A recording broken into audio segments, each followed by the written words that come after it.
What is going on, everyone? It's Tuesday. Welcome to the castle. That's Card Stock After Lock. I'm going to be your host this evening, Will Priester, aka Chief Justice 06, along with my main man, as usual, my best friend from Canada, Toe Tag and Tambo. What's going on? Welcome back. How you been? I've been good, man. You know, I always love doing the show with you. Like you said, my brother from down there, and we're going to get into it again today. Today, we're talking some football. So I'm excited. We've been going back and forth with this Top Shot, back to physical card space, and looking at using our tool, right, with sports card investors. So I think this is going to be a good one. There's a lot to talk about, especially with quarterback. And then, I heard today Tua threw like 5 interceptions. So he'll be a guy we get to bring up as well, just for what's going on in the news today. Well, looks like Tim Tebow might have another quarterback opening down there in Miami. If he doesn't work out at tight end. I kid. Ladies and gentlemen, you know who this show is brought to you by. If you haven't watched it before, we're going to tell you now. It's sportscardinvestor.com. That's sportscardinvestor.com. Hop on over there.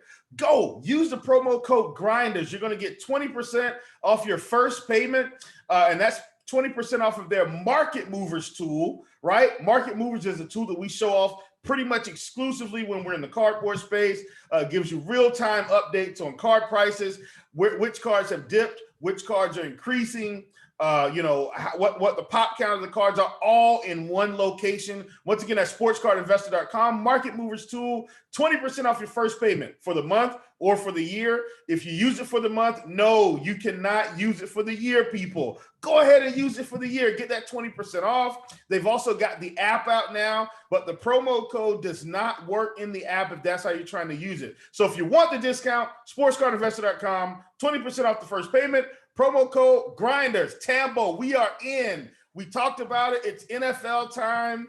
I think I saw a tweet a couple days ago. We're roughly 12 Sundays away from football again. That might not seem like a lot, but that's about 3 months, Tambo. We're almost here. Just want to get a pulse from you. We are going to hop in, but how are you feeling, man?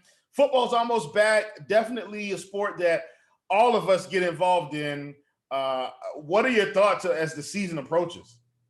From all angles, I love it. Football is my favorite sport to watch, play DFS, bet, deal with in the card space. I love basketball cards, but football is a lot of exciting times when you can go out and get your quarterbacks, get you now, like we're going to talk about today, some wide receivers and running backs and things are getting a little more love now that you'll find in the hobby. So I do like that factor of it. But for me, I'm excited about it coming back around. I think right now I'm starting to get a few nibbles. My account's starting to have some watchers and have some offers sent in and things like that. So you can tell people are getting excited. I know as a general scheme, and I'll flip this back to you, Will, ask you this, but it seems like the market in general is just down a little bit in everything, right? So it's starting to bounce back a little bit here and there with different things that we talk about on this show.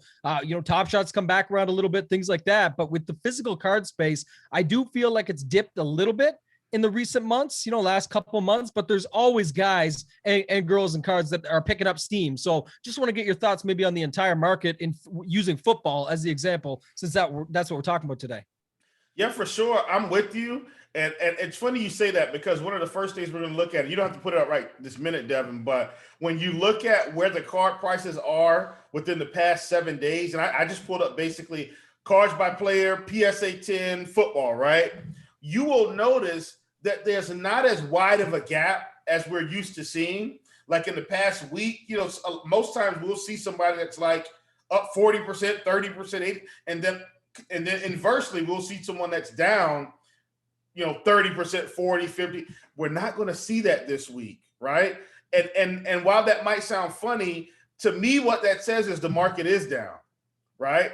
And I know you're probably thinking, well, how is it down if it should be, maybe we should be seeing 40, 50%. But when we've got wide margins, when we or narrow margins rather, that means that we're trading flat. So the market's just kind of steady. It's already hit the crash, and then it's just not kind of going up right now. And that's what I think we're seeing. So when you talked about, you know, everything being down, I think we've seen it. You know, you kind of know my background, and I'm still involved in that, even outside of DFS, like looking at charts, because, you know, I've got money invested clearly. And even if you just look in kind of the investment space, cryptocurrency, you kind of look at stuff like that too. Everything's been down and then kind of flat, what we call consolidation. And I think that's what we're seeing in the card space. It's already gone down, and now we've kind of got this stability of card prices where we can kind of go and pick and choose what we want while it's at a stable place.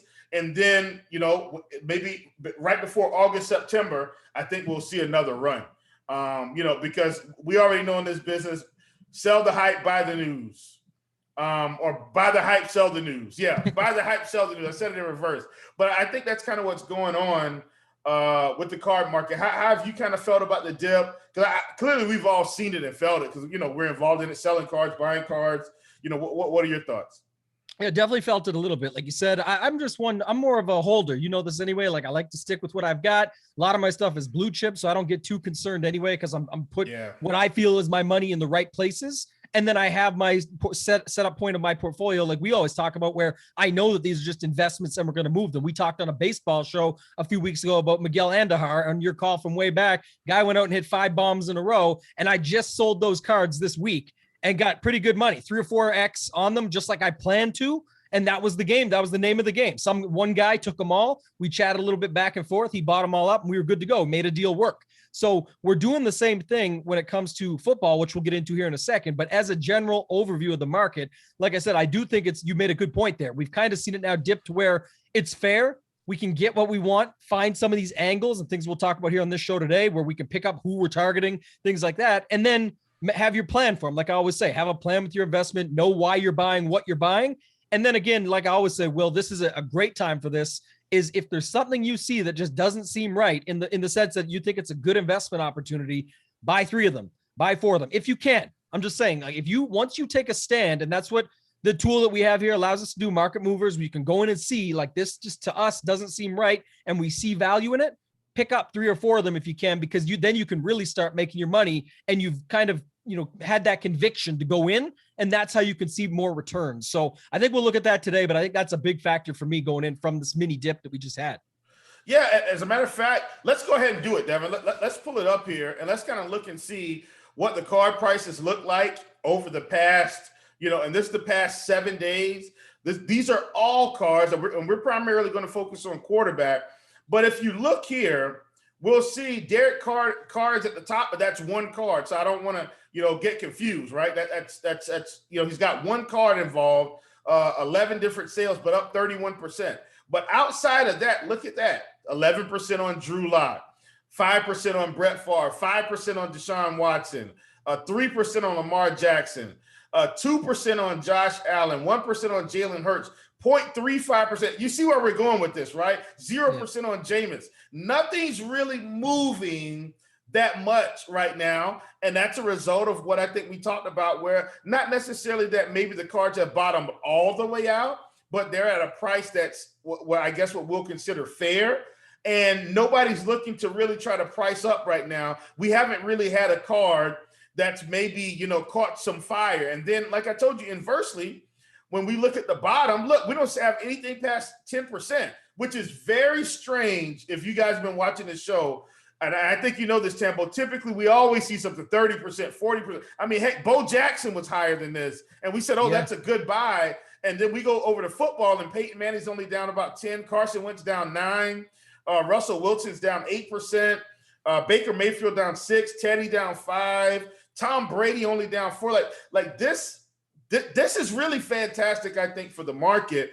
And I think now is the time to start getting into these football buys, even outside the quarterback, but we're specifically talking quarterback, because I got to believe, Tambo, that once the season starts, all it takes is Russell Wilson to have 3 or 4 big games, let Russ cook the first 5 games of the season, and I think we'll see this turnaround. Tom Brady comes out of the gates hot. Tampa Bay, wins 4 or 5 games. The card prices are going to go up. Baker Mayfield hands the ball up to Nick Chubb, but they keep winning. His prices are going to go up, right? I think that's what we see when the season starts, and then even if we reverse it around, right? A guy like Deshaun Watson, who had some controversy over the summer, wanted to get out of there. Maybe he's still there. He puts up some big games because that's what he's going to do. Lamar Jackson can't throw the ball. Well, he comes out and throws 10 touchdowns in 3 games. Now his card prices are up. That's what I think we'll see as the season kicks off. What are your thoughts, Tambo, when you kind of see some of these numbers and see these minuscule fine percentages? Kind of give me your feedback. Yeah, one of the things I was going to say, Will, here, just looking at it was, and I brought one up because you and I talked about this last year doing the show, like I'll say last season, as it was rounding out with the Mahomes situation. And one other note to your point of everything only being down that very small amount, like they're not actually down completely if you think about it, because the Mahomes card that I picked up for $1,200 and sold for like $2,800 is down. It's back down to $1,900 or $1,800. I see is the cheapest one you can pick up right now, but that's still way up from what I got it at. So some of these, like certain ones are actually holding well above where you could get them at this time last year or even before that, right? It would have been cheaper before that dip. I bought it on a little bit on the high as it was going up last year. So everything is still way above in the case of some of the bigger names. Now, again, you also mentioned there some of the targets that we'll get to. We'll hop right in, I guess. But, there's been some moves made. We've talked about guys in the past, the Carson Wentz situation, which we capitalized on, got extremely fortunate. We were pretty fortunate that he went to the Colts, which is a real contender, strong O-line, everything sort of lined up. Listen, but then there is some other guys. This in. Yeah, I will say this. Maybe we call it luck. Maybe we call it good forecasting. I'm going to call it lucky on these Cam Newtons, these Miguel Andahars, these Carson Wentz. But people, you got to have a little speculation, right? Like that's what it is. You see the writing on the wall. You got to get on it now. You can't wait until the news comes out. You're already behind. At any rate, Tambo, back over to you. Just want to plug that. It's all speculation. We talk about it in daily fantasy all the time. I know it gets talked about in the poker community as well, but it got to be good to be lucky. Whatever you want to put it, you can flip it like your other saying where we can say lucky to be good, but I think you got to be good to be lucky. And we make some of these calls on, educated guesses, but they turn out to work out because there really wasn't a bad situation for Carson Wentz. If you thought he was going to be good and bounce back, he was definitely one of the bigger names. And I think, just tying it into another name that I don't want to go too far down the political aspect of things or whatever, all the controversy that's going on, but the Deshaun Watson piece you brought up is a pretty big one. There is definite risk in buying his cards right now because you don't know what team, if a team, that he'll end up on, because right now it's up in limbo because there's some pretty serious allegations. Like I said, without getting into all of that side of things, I still think it's worth some of the risk because, like you said, all it takes is 1 or 2 big games. If things do shift in the favor of him getting out of this trouble, coming back, being back in the mix at the helm, he does have some pretty huge fantasy games. We're talking 5 touchdown games, and we know that's what boosts card prices.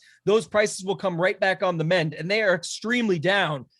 Again, I don't know if it's bad taste focusing on a guy like him because of what's going on, but I just say in general, it's just an example of my point that I always say with quarterbacks, at least, is fantasy results sell football quarterback cards. So, we can switch gears. I like Lamar Jackson, my guy. I like Kyler Murray, another guy that just goes off and actually got an even better squad going into this season. So we'll talk about some of these additions and pieces there. So I really, we don't have to stick with Watson. I'm just saying in general, Lamar, Kyler, there's other guys we can look at. Fantasy sells. That's how I would say it in this space, especially with quarterbacks.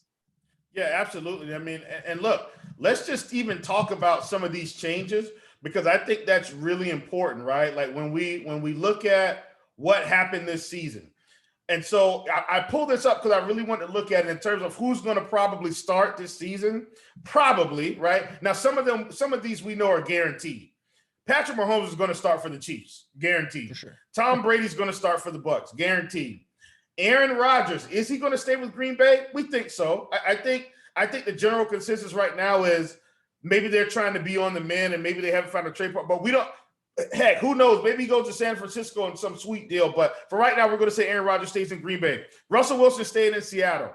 Deshaun Watson in the Texans. Josh Allen in Buffalo. Dak coming back. I think this is really big news for the Cowboys. Dak coming back, because even though their defense was terrible last year, Tambo, we really saw their offense take a nosedive when he's not running the show. Like when we saw Dak Prescott, and we had some shows on some Sundays where the Cowboys are just, it's like, hey, the defense is bad, but Dak's putting up 450 yards passing, 4 touchdowns, 300 yards, 3 touchdowns. Dak's coming back. I think this is big news for Dallas. Lamar with Baltimore, Matt Ryan with Atlanta, Baker Mayfield with Cleveland. Here's one of the, I think, more under the radar ones. Can Matt Stafford get this Los Angeles Rams offense humming again, right? Is that the case? I want to stop there, Tambo, because we did see Matthew Stafford's car prices kind of go up when he got traded. And that's something I'll go ahead and pull up while you talk. Just want to see where he is. But if Matthew Stafford ever had a chance to win and get in the Super Bowl mix, not saying he's going to get there, but get in the mix, it has to be this season. This is his last shot at redeeming himself for all those years in Detroit. I'm going to pull it over to you, Tambo. How do you feel about Matt Stafford and the Rams? I think this is kind of a bigger deal than maybe we think it is early into the season. There's opportunity there. I'll agree with you on that. Where I struggle, and I'll compare him to another guy I think is very similar, and they're both kind of the same team, not to switch gears right away on you, I'll talk about it, but like the Rams I got them at 13-1 here. The Titans are 26-1, so they're not completely there. But the thing about it and what I was going to compare between the two of them, Stafford reminds me of Tannehill.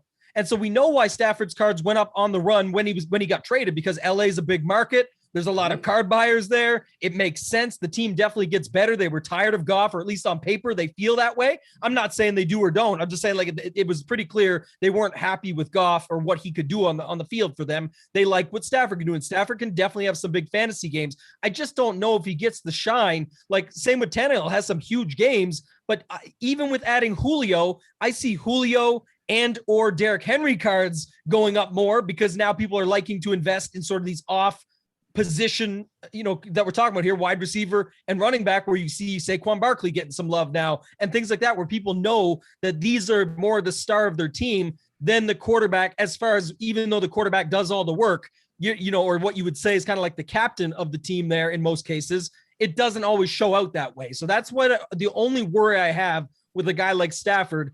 And to transition it and segue, kick it back to you, we're going to look at Stafford anyway, so we'll stick with it. But before that, do you think Tannehill gets a bump here with the Julio news, or does Julio get a bump because now he goes to a contender that I think he's much better on Tennessee, in my opinion, for his chances than he was with Atlanta? They have a really good team. They've been getting better by the year. They were beating teams like the Patriots and the Ravens in the playoffs at times, and they have Derrick Henry already. So you've got situations like that.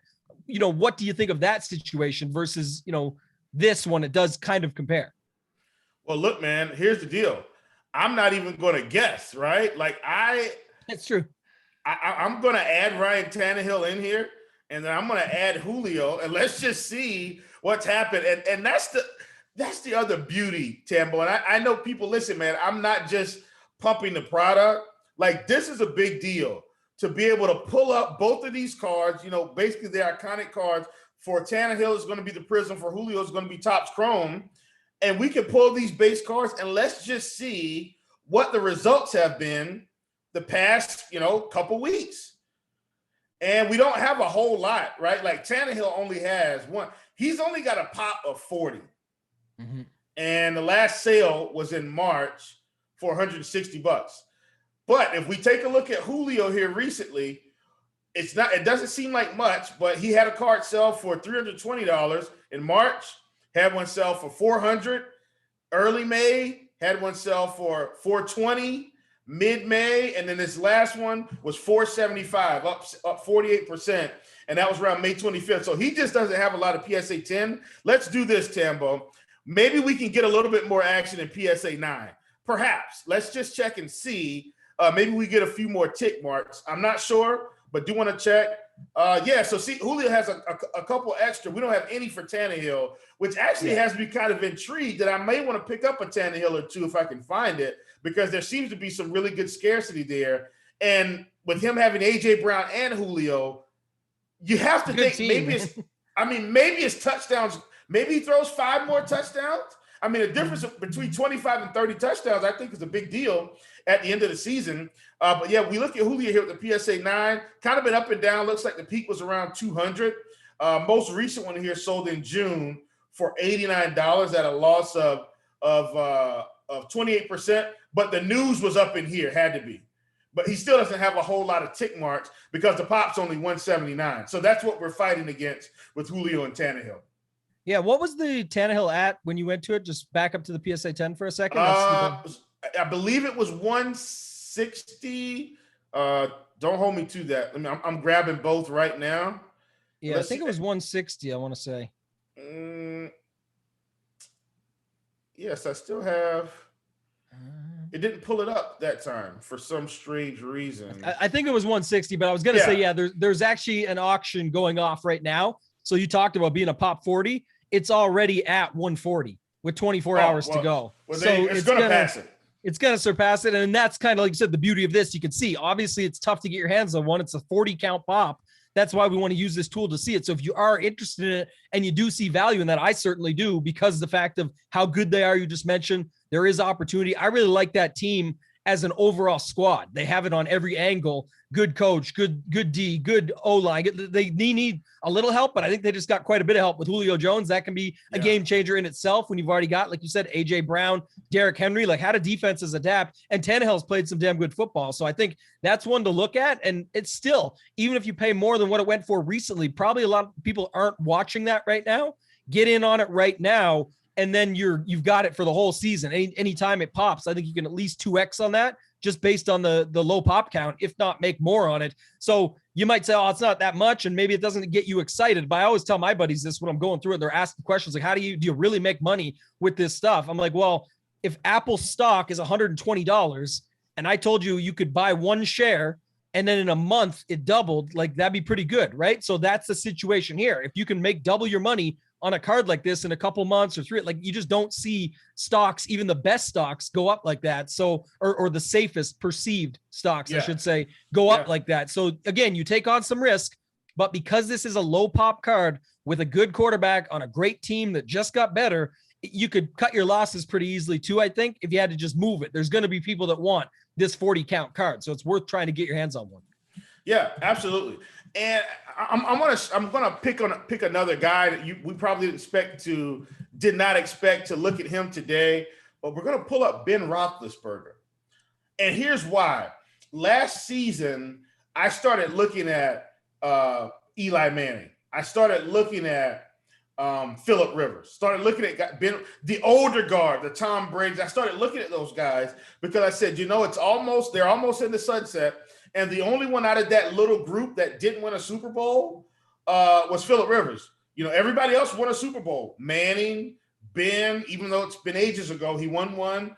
Tom Brady keeps winning them, and clearly he's like a tier up above those guys. So I'm not putting them in the same category, but I'm saying guys that could retire but are still choosing to play. Drew Brees won a Super Bowl, but he still, chose to play. Now, clearly he's gone now. But I wanted to look at Ben Roethlisberger because I wanted to see what's kind of happening with his cards. I do feel like this is it for Ben. Like, I don't see how Ben comes back and plays another down for the Pittsburgh Steelers after this season. Like, I think this is it.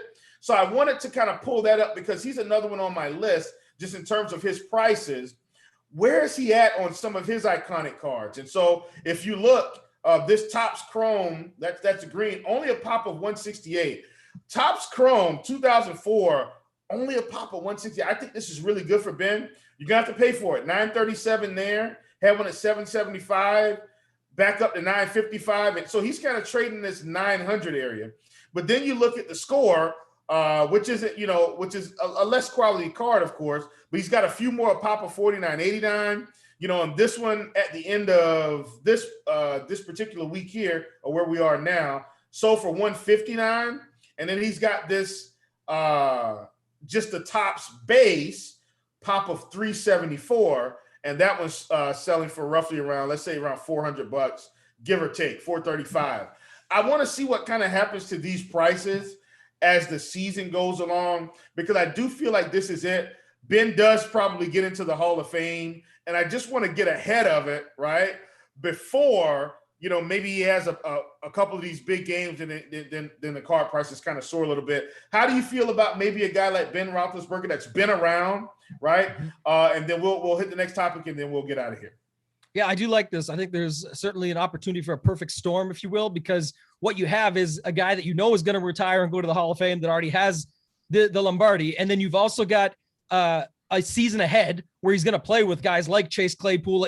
Everyone around him is all good. I'm just saying, like, he's got opportunity for those big games that you could have opportunity to sell based on that. Speaking about liquidity. And then lastly, the one thing I always talk about, you mentioned it earlier with Dak. You didn't mention it, but you bringing up Dak earlier. Now I can compare it to Ben Roethlisberger to tie it together. These certain markets, man, Dallas Cowboys fans, I know everyone, and Pittsburgh Steelers fans alike, which is what we're talking about here. But I'm just saying there's a lot of fans out there of every football team, but there's just these certain franchises that mean more to certain fans, and Steelers fans are certainly one of them. So he's always going to be Big Ben to them. He's always going to be their dude. They've got plenty of them in the past as well, legends, but he's going to be one of them that sits atop. So, for everyone that's there, I think that's another good reason to buy it. And the last thing I'll say on it, and we can move on, is you said the price, you got to pay for it. That's true. But at the same time, you got to remember, I think there's room to squeeze and still get more out of it.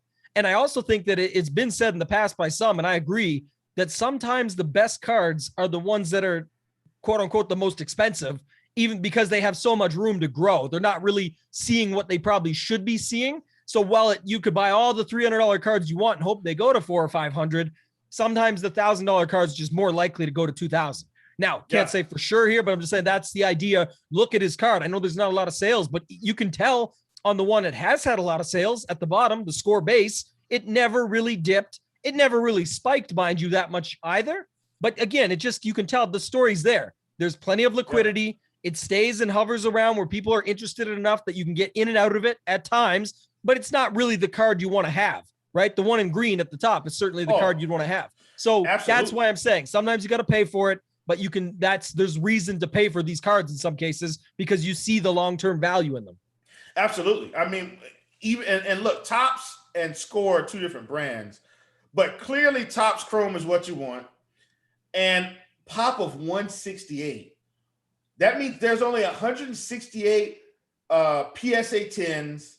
That's incredible for a guy that's had, a fairly or really good career, all with the Steelers too. He's not one of the quarterbacks that's changed teams, right? Drew Brees, team changer. Tom Brady, team changer. Now, clearly he's done it, right? Eli Manning didn't change teams. And we'll see if Aaron Rodgers ends up changing teams. But I think there's extreme value when a guy can stay in one place. Now, Tom Brady's just the GOAT. He's the exception to the rule. He's just going to be there. But Ben staying in the Steelers, with the Steelers, I think it's going to help his cause for rookie cards after he retires, especially as he approaches the Hall of Fame. And the time to sell it is probably going to be when people know he's going into the Hall of Fame. If you bought it today to flip, that's probably the time. We've seen it with Kobe. We've seen it with all these other guys. And Kobe's just more recent. Clearly, Kobe's iconic. Trust me, Ben is iconic to the Steelers. Tambo, last thing, and then we'll get out of here. Who are kind of some of your targets? I've got an idea just because we've hung out. So I kind of know some of the guys you like. But, who are some of your targets heading into the season at the quarterback position? Yeah, I'll run them off quick because we've talked a little about them in the past, but I mentioned a few here. Kyler Murray, Dak, Lamar, again, fantasy performances that I like to see, that they can just have one game can be a game changer enough to spike their cards heavily. And you're never really hurting with those guys. They're on good teams. They have ability to show upside. You can get that there. Other guys I like, maybe a little more low key, but like Daniel Jones, Baker Mayfield. I think Baker, to be honest, is one of my favorites just to pick up because you can still get them fairly cheap, especially with this current dip that we're in. Like we said, it didn't dip far enough, but it dipped enough to think that now would be the time you could still pick them up. If you could have got them when we got them was, a couple months back, end of February, that's when you wanted to get them. That's why I feel good about where I'm at right now. But I do still think because there's been another little bit of a dip that we didn't usually see in the past, because there's been too many NFTs came out and all these other areas that people started putting their money into that caused certain little dips everywhere, that there still is a secondary dip in NFL that we're seeing that we don't always get to see. You can see it in market movers and just see that it's not really happened in the past like this. And I think that's where there's still a little bit of opportunity. And I like Baker Mayfield just because that team is still pretty good. They play some big games. They've got a good squad around them. They're actually like a 17-1 favorite to win the whole thing. I don't think they're going to, but I know that they're a tough team to go up against, and they've got a little bit better. They've got a whole squad there. So I like the upside, and people like Baker. Man, that's a guy that people just like to follow and watch. So I think you could see a lot of upside in his cards as well. What about yourself? Listen, man, one of the guys I'm really high on going into the season, let's hope I'm right. First of all, I'm actually really high on Joe Burrow. But let me tell you why. If Joe Burrow keeps throwing passes last year, we gotta think he's the rookie of the year, right? What do you think, Tambo? If he, we do. Yeah. Sorry, I thought you were gonna keep going, but yeah. Yeah. I don't think Justin Herbert catches him for rookie of the year. Here's why I'm high on Joe Burrow. It's not a hold. This is one of these flip opportunities. What we saw from him last season was he was going to throw the ball 50 times, 40 times, 45 times. Now, and clearly I think they'll dial it back a little bit. They did get some offensive line help. And so if you're asking me right now who I had to choose between Joe Burrow and our good friend, Mr. Justin Herbert, I'm taking Joe Burrow. I think Joe Burrow has more upside than Justin Herbert from a card price perspective. Clearly, Justin Herbert has a couple more tools in his bag on the field, but I think Joe Burrow is going to come into this season a little bit underpriced, Tambo. I really do. And so I think for a team that added Jamar Chase now, right, added another weapon, lost AJ Green, but AJ Green didn't want to be there, and he's gotten older. Right. He needed to go to Arizona. He needed some fresh air.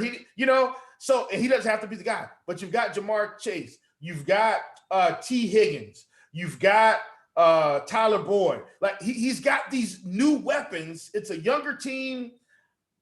I've just got a feeling that Joe Burrow has so much more meat on the bone than a guy like Herbert, who's priced for rookie of the year, and I think has to come crashing back down to earth, where Joe Burrow is priced like he got hurt. And clearly some of his pieces are still going to be a little bit more expensive, but I think he's got massive room because of the numbers he can put up, whether they win a game or not. We talked about the fantasy impact. I think Joe Burrow has big time fantasy impact this season, even if they only win 6 games. How do you feel about Joe Burrow? He's a guy I'm higher on this season than I anticipated going in.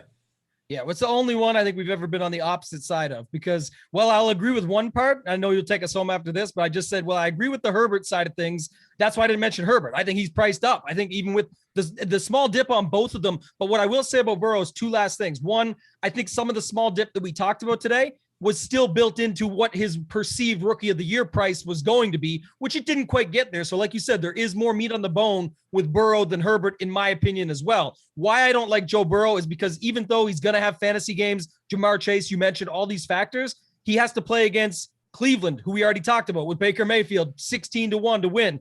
Play against my Ravens twice, Lamar Jackson, they're 12-1 favorites to win the Super Bowl. That's 2 in that AFC North right there. And then the guy you just brought up on the screen earlier, Big Ben with his squad, he's got to play them 2 times as well, plus all those other games. He's a gamer. I like Joe Burrow. He's exciting. I hope the recovery, it looks like it's gone well. I hope he comes back just as strong. Fun to watch. More meat on the bone than Herbert? Yes. But we're on opposite sides on, do I like him as a pickup right now?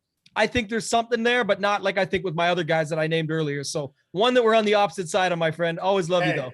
No. Listen, we don't have to agree on this show. It's one of those things. Here's what I will say. Joe Burrow comes out balling. We'll have a send me a text. We'll have a friendly bet back and forth there. We'll have a chat. Ladies and gentlemen, you've been in the castle. Thanks for joining us. I'm Will. This is Tambo. Head on over to sportscardinvestor.com. 20% off your first payment. Promo code Grinders. We are out. See you next week.